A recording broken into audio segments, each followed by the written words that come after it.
All right, let's get a view from the other side now. Joining me, Nicole Brener-Schmitz. She's a Democrat strategist, and she's also joining us from Washington, D.C. Nicole, thank you so much for joining us. How do you see Trump's indictment playing itself out right now? These clearly seem to be far more serious charges than in the earlier indictments.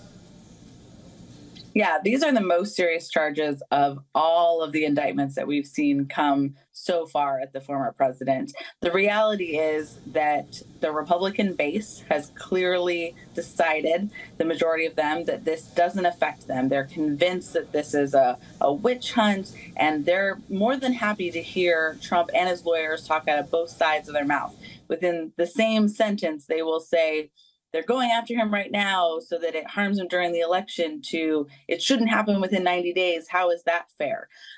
So clearly the Republican base has made up their minds here, and they will find ways to forgive him or believe that he's being persecuted. But the reality is that the independents in this country, for the same reason they rejected him in 2020, this only leads in more of, why would this be who we have lead the country? Why would this be someone who we would have be in charge? He made it clear that he could not lead this country in 4 years as president. And this just continues to pile on to that key demographic.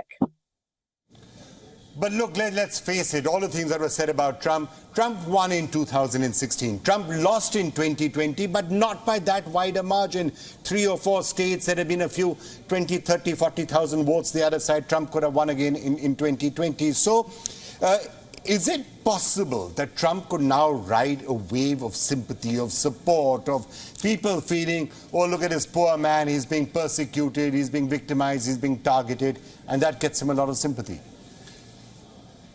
No, because the reality is, while a lot of people are saying that within the base, the independents and the Democrats of this country are not saying that. People are seeing this as for what it is. No one is above the law. This indictment has been crystal clear that he had the right to say the election wasn't fair. He had the right to talk about it, but he did not have the legal means to take the actions he took. And I think the American people need to see this trial go through. We need to see someone brought to justice. We need to see this followed through. All right, Nicole, thank you so much for joining us with that perspective. Let's see how it all pans out.